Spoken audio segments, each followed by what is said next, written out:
What up? So this is a great question and something that I think is going to help other people too. A lot of people actually ask for this. So I'm just going to do a quick demo of using that landing page with waitlist template, but instead of signing them up for the waitlist, we'll subscribe them to a Mailerlite email list. So the first thing I'll do, is drop on this waiting list template. And this works for this template, but this is really like a universal thing. You can put the Mailerlite anywhere. So for now, this sign up button in the template, if I come over here, I can see it has an event. So I come over to this event, sign up for waiting list. And so I can find that in the flows section in this list, or I can just click this thing here. But that's just going to do a few things that have to do with the waiting list. This one right here, sign up without password, is where it actually creates a user based on this email input. So what we're going to do instead is we're going to take this action out and put a Mailerlite action in there that takes this email and subscribes into a Mailerlite email list. In order to do this, so you can build any email provider as its own action or use an API action. There's a lot of ways to do this, but Mailerlite, because it's popular, has its own built-in or kind of out-of-the-box pattern and builder. So for now, you're going to come up to patterns and you're going to choose Mailerlite. I say for now because there's a chance that in the near future, this Mailerlite action will just be in your actions list. It'll be more dynamic. You'll be able to get it. Right now, you have to pull in the pattern first, and that gives you the action. So I'm going to pull in this pattern, but I'm not going to touch the pattern at all. I'm just going to have the action so I can use it. So right here, Mailerlite subscribe.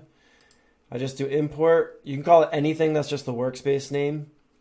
And then there's no data in this pattern. So it's a confusing question sometimes about including data, but you can just, doesn't matter if you check yes, but I just check no because there is no data. So now I wait a second and it'll import Mailerlite.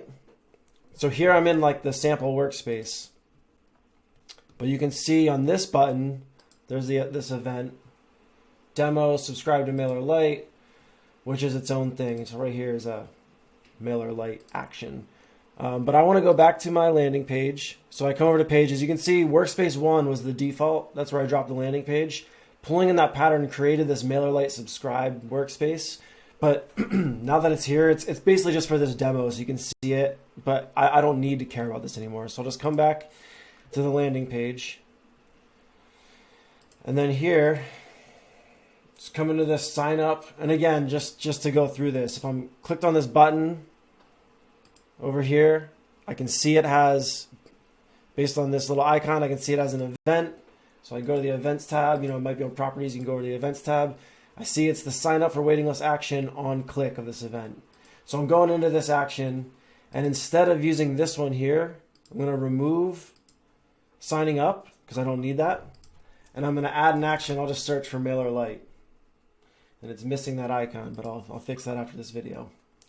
So for Mailerlite, and then you put it right where it was in the flow. This flow, what happens is it disables the button. So when they click this button, just so that they can't click it again or double click it on accident, the first thing that this action does is disable that button. Then it runs the action to either sign them up as a user, or in this case, sign them up for Mailerlite. And then it hides error message because if there was an error previously, you want to clear that out. And then what happens is on the other end, based on what happens after that email that user has created in the original case, it's going to enable the button to let them sign again or do other things or show an error message. Anyway, that's a tangent. So for now, Mailerlite add subscriber. There's a few settings in here. So the first one is your Mailerlite API key, and I didn't really prepare the Mailerlite side for this video, but you have to go into your Mailerlite account and into it's usually under account or settings. I forget where it is in Mailerlite. You have to find your API key, which is a secret. So what you do is when you come in, you'll have no secrets in your project. You can click this Manage Project Secrets, and you add a new one. You can call it anything, but it's like the Mailerlite API key, so I'm going to call it Mailerlite API. And then this just lets you set the secret value for the different deployments. So in 99% of the time, unless you're an advanced user and you know what you're doing with this, just set these all the same. And so I don't have one, but you just paste it in here and it'd be like a long string. These would all be the same, so it would look like this. And then what that does is that hides that value because it's a private key. It's a private value that you don't want to share. You don't want people to be able to see when they're looking at your website. So by putting it in a secret, it hides it when it sends a request. It's a secure way to do the request. So make sure you select it in the secrets. The email to subscribe, you just go from element value, because I want to take it from this email input. So I go from element value on the current page, and then I just find that email input, which is here, email input waiting list. And I want to take the value. So that's where I'm going to get the emails from whatever they typed in here. And then you have action on success and action on error. And so that means if they successfully get subscribed to your Mailerlite account, you're going to run something. And in this case, for this landing page, we already have an action that we run when it's a successful waiting list sign up, which would be sign up for waiting list success. So I can actually just select that here, I think. I'll check in a second and make sure there's no issues with that. But sign up for waiting list success. And then there's a number of errors for signing up for that come default, because like if their user already exists, or there's different things that aren't just a general error. So there's several. There's user error, that's a general one. There's user or sign up error, user already exists, and maybe that is all there are. But anyway, in this case, I only get one error for this Mailerlite. It's just a general error. So I'm just going to say sign up for waiting list error. And if you were doing something more advanced and you really wanted to set a different error message in there, you could do that, but it'd be a little more like custom legwork. So for now, I'll just do the general success and error. And that's all you need. That's it. So now when someone runs this and they sign up here, you know what I just realized actually before I end this video? Oh, sorry. There is actually one important step too.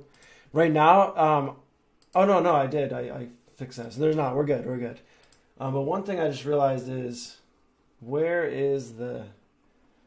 Oh, maybe this API key chooses your list. I'll double check that after and I'll write it in the response if there's another step. I was going to say you might need to select which list you're subscribing them to in Mailerlite, but now that I'm thinking about it, maybe the API key does that for you. So I think you're good. So yeah, so when you run this now, instead of creating them as a user and builder, it's going to sign them up for your Mailerlite list, and everything else will be the same. After they click sign up, it'll disable that button, but then it'll pop back in, show success messages that say users on the waiting list.